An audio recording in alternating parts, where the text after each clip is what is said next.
हाय divine souls, कैसे हैं आप सभी। जैसे कि हम सब जानते हैं ये साल कर्मा का साल है, तो इस साल बहुत लोगों के कर्मा क्लियरिंग तो होंगे ही, लेकिन साथ में कुछ ऐसे लोग भी हैं सोसाइटी में जो बहुत फ्रॉड कर रहे हैं, चीट कर रहे हैं, पैसों को लेके किसी को धोखा दे रहे हैं, मर्डर कर रहे हैं या किसी के साथ कुछ गलत कर रहे हैं। उनकी सच्चाई भी सबके सामने आने वाली है।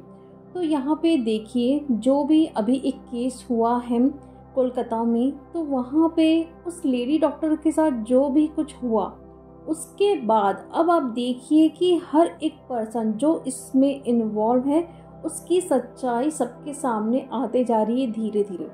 कितने सालों से वो काम करते आए थे, बट उस लेडी डॉक्टर के कारण अब उनकी सच्चाई सबके सामने आ रही है।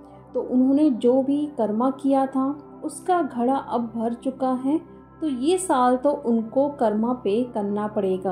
और इसीलिए जो लोग बहुत गलत तरीके से काम किए हैं उनका रियल फेस बोल सकते हैं अब सबके सामने आ रहा है। और आप भी देख पा रहे होंगे कि इस टाइम जो मैरिड हैं उनका केस चल रहा था डाइवोर्स का, उनके डाइवोर्स भी हो रहे हैं। लड़ाई झगड़ा हर शादी में तो होती ही है, लेकिन जो एक कार्मिक के साथ हैं तो उनके कार्मिक रिलीज़ हो रहे हैं। और अगर डीएफ आप लोगों की शादी की बात किसी से चल रही हैं, अगर वो कार्मिक है, तो इस टाइम भी डिवाइन आपको उनका रियल फेस दिखा रहे हैं। तो भूल कर भी ये आप लोग गलती मत करिए। अगर आप लोगों को थोड़ी सी भी वाइब्स आ रही है उनके तरफ से कि वो आपके कार्मिक हैं, तो बिल्कुल आपको शादी उनसे नहीं करनी है। ये अगर आप सोच रहे हो कि मेरी एज हो रही है, रिश्ते नहीं आ रहे हैं, तो मैं इनसे शादी कर लेती हूँ, लेकिन डिवाइन आपको बार बार इशारा दे रहे हैं कि आपको संभल जाना है। बार बार आपकी शादी डिले हो रही है, डेट नहीं निकल पा रहा है, या उनके तरफ से कोई ना कोई चीज़ ऐसी हो रही है जो आप लोगों को हर्ट कर रही है। तो मीन्स समझ जाइए कार्मिक ही है। तो पहले से अगर आपको बताया जा रहा है तो वो गलती आप लोग जानबूझकर मत करें। भले कुछ टाइम के लिए आपको तकलीफ होगी, लेकिन सालों सालों से या लाइफ टाइम के कार्मिक को झेलने से अच्छा है आप थोड़े टाइम के लिए रो लो और उनको रिलीज़ करो डीएफ। तो यहाँ पे देखिए, जो भी आपके कार्मिक है उनको फटाफट से आप रिलीज़ करते जाइए और स्पेशली कर्मा क्लियरिंग ज़रूर करें। जो आपको पता है, जो आपने कर्मा किया है उसे भी क्लियर करना है, और जो आप लोगों को नहीं भी पता है उसे भी क्लियर करना है। यहाँ पे देखो, अगर इस टाइम आप लोगों को ये आ रहा है कि मेरे डीएम किसी एक थर्ड पार्टी से निकलते हैं फिर किसी और के पास चले जाते हैं, तो ऐसा कब तक चलते रहेगा? यानी कि उनकी अवेकनिंग अच्छे से हो क्यों नहीं रही है? मैं तो खुद पर बहुत अच्छे से काम कर रही हूँ, अपना इनर वर्क बहुत अच्छे से कर रही हूँ, बट मेरे डीएम हर बार किसी न किसी थर्ड पार्टी के पास क्यों जा रहे हैं? तो इसका सबसे बड़ा रीज़न ये है कि आप किसी न किसी पर को इंडिपेंडेंट हो रहे हैं, फाइनेंशियली या फिर इमोशनली। कोई ना कोई पर्सन है आपके लाइफ में जहाँ पे आपको लगता है कि इसके बिना तो मैं जी नहीं पाऊँगी, या फिर ये मुझे आके पैम्पर करता है, मेरी केयर करता है, तब मुझे अच्छा लगता है, या फिर पैसों से ये मेरी हेल्प कर रहा है तभी मेरी लाइफ चल रही है। और अगर वो कार्मिक भी है तो उससे आप झेल रहे हो क्योंकि पैसे आपको चाहिए उनसे। भले ये बात आपको थोड़ी हर्ट करे, लेकिन ये सच्चाई है जहाँ पे आप किसी न किसी को अपने पास रखे हो को इंडिपेंडेंसी इशू के कारण।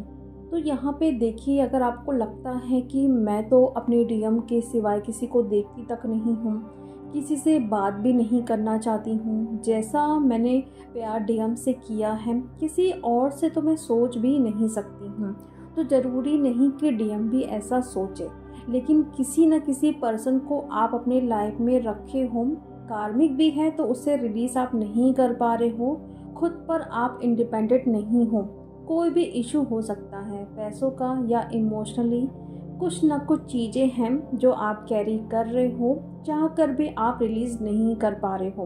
कितनी भी आपको तकलीफ़ हो रही है, पेन मिल रहा है सामने वाले पर्सन से, फिर भी आप उन्हें रिलीज़ नहीं कर पा रहे हो। कहीं ना कहीं आप बहुत मजबूर हो जा रहे हो, एक्शन नहीं ले पा रहे हो। आप फ्यूचर का सोच रहे हो कि अगर मैं इसे रिलीज़ कर डाली तो मेरे लाइफ के साथ क्या होगा। तो ये देखिए, जब आप ऐसा सोच रहे हो तो वो आपके डीएम हैं, वो भी तो ऐसा सोचेंगे ना कि मुझे तो एनर्जी चाहिए। या जो उनकी थर्ड पार्टी है, अगर उनको भी पैसों से लेके हेल्प कर रही है, या फिर उनकी वाइफ है, तो उनको लगता होगा अगर मैं इनको डाइवोर्स दूंगा तो केस होगा, मुझे पैसे देने पड़ेंगे। तो वो पेन जो मिल भी रहा है लेकिन वो झेल रहे हैं ताकि फ्यूचर में ऐसी कोई प्रॉब्लम ना आए। तो यहाँ पे देखिए, जो भी आप करते हो आपके डीएम भी करेंगे। अगर आप अपनी पावर में आते हैं, एक्शन लेते हैं, तो वहाँ पे भी डीएम एक्शन लेंगे, लेकिन डिवाइन टाइमिंग पे। अगर आप सोचोगे कि मैं आज यहाँ पे एक्शन ले रही हूँ तो तुरंत डीएम भी वो चीज़ करे, तो ऐसा नहीं होता है, क्योंकि डिवाइन मैस्कुलिन की अवेकनिंग हमसे स्लो होती है लॉजिकल होने के कारण। तो यहाँ पे कार्मिक जो है रिलीज़ हो रहे हैं बहुत सारे डीएफ के लाइफ से। यहाँ पे देखिए, अगर आपको 689 नंबर या फिर 896 नंबर, ये सब नंबर बहुत दिख रहे हैं, तो डिवाइन आपको इशारा दे रहे हैं आपके कार्मिक तो रिलीज़ हो ही रहे हैं, लेकिन आपको अपने कर्मा क्लियरिंग करने हैं। जो भी चीज़ें आपको पता है, एक गिल्ट वाला कर्मा, एक सेम वाला कर्मा, हमेशा अपने आप को एक विक्टिम की तरह देखना। अगर किसी के लिए ग्रजेस पाल के आप बैठे हों, या फिर आपके पेरेंट्स के थ्रू आपके डीएनए में जो भी कर्मा आए हैं, उन सबको क्लियर करें आप एक एक करके। और जो भी आप अभी करंट में जिस सिचुएशन में स्टक हैं, वो भी कर्मा की ही वजह से हैं। कोई भी काम बन नहीं पा रहा है, कितनी भी आप मेहनत कर रहे हो, रिजल्ट नहीं मिल पा रहा है, तो यहाँ पे आपने जो भी कर्मा किया है वो अभी क्लियर हो रहा है, इसलिए अभी आप स्टक हो गए हैं। और कलेक्टिव में नेहा नाम की डिवाइन फेमिनिन है। देखो, कोई भी डीएफ है जिनका नेहा नाम है, उनकी शादी इस साल के अंत तक होने वाली है। कार्मिक से अगर यहाँ पे बात चल रही है, तो जैसे मैंने बताया आपको, डिवाइन इशारा दे रहे हैं, साइन दे रहे हैं, तो बिल्कुल भी आपको शादी नहीं करनी है। अगर सोलमेट है तो यहाँ पे बहुत ज़्यादा पॉसिबिलिटी है कि आप लोगों की शादी इस साल तक हो जाएगी, या फिर आपके डिवाइन मैस्कुलिन आ चुके हैं, आप लोगों का रीयूनियन हो चुका है, तो वहाँ पे भी है कि डीएम से आपकी शादी हो सकती है। अगर आप मैरिड हैं तो यहाँ पे डाइवोर्स यहाँ पे दिख रहा है, अगर वो कार्मिक है तो देखिए आप लोगों की कैसी सिचुएशन है। जिन डीएफ का भी नाम नेहा है, अगर आप मैरिड हैं, अनमैरिड हैं, कार्मिक के साथ हैं, या कार्मिक के साथ बात चल रही है, अगर रीयूनियन हो चुका है, तो मैरिड लाइफ अभी आप लोगों की चेंज होने वाली है, शादी बहुत जल्द होने वाली है। अगर कार्मिक के साथ है तो डाइवोर्स होने वाला है, आप उन्हें रिलीज़ करने वाले हैं। तो यहाँ पे मैंने बताया है कि कार्मिक जो हैं क्लियर हो रहे हैं, रिलीज़ हो रहे हैं, लेकिन साथ में आप लोगों को हेल्थ प्रॉब्लम यहाँ पे दिख सकती है। स्पेशली कफ एंड कोल्ड की प्रॉब्लम हो रही है।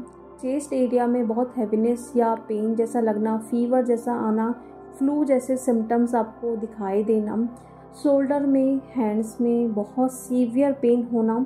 और अभी देखो, थोड़ा आप जब खाना बनाते हो तो थोड़ा बच के खाना बनाइए, आप हल्का फुल्का जल सकते हो थोड़ा बहुत, ठीक है। तो स्पेशली मैं उन डीएफ की बात करती हूँ जो बहुत अच्छे से बैलेंस हो गए हैं, तो उन पर अटैक्स वगैरह बहुत होते हैं निगेटिविटी के, तो ऐसा थोड़ा उनको चोट वगैरह लग सकती है। और जिन पर्सन को भी आप होल्ड करके रखे हो अपनी लाइफ में, उनको जितनी जल्दी हो रिलीज़ कर दीजिए। ये आपके लिए, आपके जर्नी के लिए, आपके रीयूनियन के लिए बहुत अच्छा होगा डीएफ। तो चलिए अब हम मिलते हैं नेक्स्ट वीडियो में। Thank you so much.